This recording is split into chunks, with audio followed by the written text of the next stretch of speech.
Hello. I am Cherry, mom of 10, inspiring families to live a life connected to God. And welcome to Pause for Purpose, a weekly moment right on my personal page on Facebook where we get to breathe and realign our hearts with what matters most. I want to help you pause long enough to let God reshape your perspective. We're on week 7 of our Everyday Worship series. Behold God's transformation in rebuilding. And we do go a little bit deeper in my free Facebook group called She's Connected. After this live, we're going to go live there for all the moms if you want to join. I am putting that link in the comments, hopefully if it works. And now on to today's live. Have you ever cleaned one room really well because company was coming? Or maybe it was more than one room. You close the bedroom doors, you shove the toys, or maybe closet doors, you shove the toys into baskets, you throw the blankets over the laundry, and you wipe the counters, and suddenly your house looks kind of put together. And from the front door, everything looks wonderful. But you know what's behind those closed doors. And motherhood can feel like that too, or even parenthood. You smile at church, you pack the lunches, you make dinner, you answer the questions. You keep everyone alive. From the outside, it looks like you're holding it all together, except on the inside. You're tired, you're impatient, you're anxious, maybe even wondering why following Jesus still feels so hard some days. If you've ever thought, I just need to try harder, then today's encouragement is for you, because Jesus didn't come to make you look better. Jesus came to actually make you new. Brand new you. Hi, Tina. Thank you for showing up in the comments and coming to our live. One of the biggest differences between religion and Jesus is this. Religion says, improve yourself. And Jesus says, give yourself to me. In Matthew 9, Jesus says, no one patches an old garment with new cloth. Neither do people pour new wine into old wineskins. Everyone listening understood. Old wineskins couldn't stretch anymore. No amount of patching could make them capable of holding something new. Jesus wasn't talking about leather here. Jesus was talking about hearts. The Pharisees spent their lives polishing the outside, making more rules, more effort, more appearances. But Jesus wasn't interested in the cosmetic changes that the Pharisees were trying to make. He came to rebuild people from the inside out. And that's exactly what he still does today. If you've ever watched a home renovation show, you know there comes a moment when they stop trying to save what's there, like let's say the old cabinets, and out comes the sledgehammers. It's usually at the beginning of the show too. Sometimes the house doesn't need another coat of paint. It actually needs rebuilding. And what do first? They demolish the old. They cut it down. They bust it through. They tear it out. They get rid of what was there so they can rebuild new. And our hearts are the same. Sometimes you think, if I could just be more patient, more organized, more disciplined, more consistent. Jesus lovingly says, I have something so much better than self-improvement. I want transformation. He wants transformation in you. Not a prettier countertop, not a brand new wall. He wants a whole new core, a whole new foundation. And here's 3 things that Jesus rebuilds. He rebuilds your identity. Your identity isn't failing, or I'm behind, or I'm not enough. Your identity is I belong to Christ. Everything changes when you stop parenting to prove your worth and you start parenting because you're already loved. The next thing he rebuilds is your heart. Behavior can change for a little while, or when you make the decision to do something different. But Jesus changes not just what you do, but your desires behind it. He doesn't simply help you bite your tongue. He teaches your heart to love differently. He doesn't just manage your anger. He transforms what's underneath it. And then that is what causes the behavior to change. He rebuilds your home through you. Your children don't need a perfect parent. They need one who keeps letting Jesus rebuild her. Every apology, every prayer, every moment you choose grace, your family gets to witness the transforming work of God, and that's discipleship. You live in a world that constantly tells you to hurry.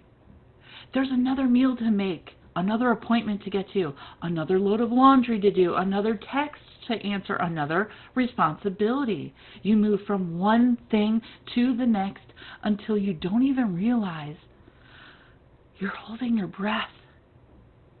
But rebuilding doesn't usually happen in the rush. Rebuilding happens in surrender. That's right, Tina. Nobody's perfect. And we're never going to be perfect. And if we can accept that and surrender in front of our kids, they will learn that too. So before you run into the next thing after this live, pause for purpose. Wave your white flag of surrender. Fill your lungs. Stay still for just a moment, and then softly or slowly exhale. As you breathe in, you can say, Jesus, rebuild me. And as you breathe out, you can pray, I'm yours. Jesus, rebuild me. I'm yours. Psalm 46, verse 10 says, be still and know that I am God. Sometimes the holiest thing you can do isn't accomplish one more task. Sometimes it's creating enough space to remember who's rebuilding you. And that actually happened to me earlier this week. I had been putting off a trip to the grocery store because I needed to pick up Ireland's WIC items before June ended. I did not want to go, but time was running out. And Ted, he took the boys to Dave's baseball banquet that he had. It's like a year-end party to celebrate what happened in the baseball season. And this was Dave's last year in baseball. I can't believe it. So Ted went to the banquet and all the boys got to go. So it was just me and Ireland. And about halfway through our shopping, pushing the cart down one of the aisles, I suddenly noticed my breathing. Small, quick breaths, trying to get the next item on the list. Have you ever had one of those moments? Nothing bad was happening. She was fine in the cart. I was fine, but I felt this tightness inside. Like I was rushing to get this shopping done so we can go home and I could get my comfy clothes on and relax. My body got ahead of me. So I looked at Ireland and I said, I need your help. Mom needs to slow down. So we pulled the cart over by the peanut butter right there in the grocery store. We lifted our arms as we breathed in. We slowly breathed out together and said, slow down. And then we prayed together. And it was one of the sweetest little moments with my 2-year-old Ireland. The groceries could wait. Because in that moment, God wasn't interested in helping me get through my shopping list faster. He was rebuilding my heart. And sometimes transformation doesn't happen in the big dramatic moments. Sometimes it happens in the peanut butter aisle. When you finally slow down long enough to let Jesus meet you right there. Oh, and at the Village, this mom group that I go to, just this morning, we were learning about Maslow's hierarchy of needs. And what's the very first basic need on his list? It's air. And we can think that we're getting air because we're breathing. That's air. But notice how you're breathing. Are you getting enough oxygen to actually feed your body and all your organs? Or are you taking those quick, short breaths like I was? Those quick, short breaths, they are not good enough. That will cause other problems. Maybe not right in that second, but then later in the future, you might not get sleep that night, or you have trouble with some other body part. I don't know. But what I do know is you're already working so hard. You carry so much every single day. Jesus isn't standing beside you with another list of improvements. He's actually inviting you into something far better, and that's transformation. So little by little, day by day, as you keep bringing your heart to Him, He's rebuilding you into the person that He created you to be. And the beautiful part is your kids don't just learn from the meals you cook them and the lessons you're teaching them. They learn by watching a parent who keeps saying yes to Jesus. So don't be discouraged if you still feel like a work in progress. That's exactly what you and I are. And the one rebuilding you never quits halfway through. Today, I want you to behold God's transformation in the rebuilding. Because when Jesus rebuilds your heart, He transforms your home, one surrendered day at a time. As Jesus rebuilds you, you'll begin to notice things. You'll begin to notice that the grace He's been pouring into you actually starts overflowing onto the people around you. You become quicker to forgive because you've been forgiven.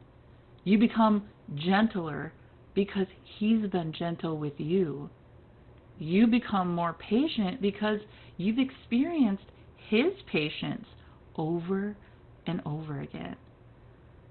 You don't reflect grace because you've mastered this parenting or anything. you reflect grace because you've spent time with the one who's full of grace. And that's what your kids need most. Not a perfect mom, but one whose life points them to a perfect Savior. Why don't you put grace in the comments if you're listening to this video? Because when you mess up, and you will, I will too, remember that God's grace is rebuilding you, even in your mistakes and even in your mess. Don't underestimate your ordinary moments. God is using them to shape you and your children. He's still rebuilding. He's still restoring and still transforming you into the person that He created you to be. And as you behold His transformation and grace, you'll begin to reflect His grace. And that kind of worship can change your whole home and community. So that is all for today's live. I hope to see you next week and over in She's Connected for not only how to behold God's transformation and rebuilding, but how to become a seeker of eternal treasure. Have a great week and happy connecting, everyone.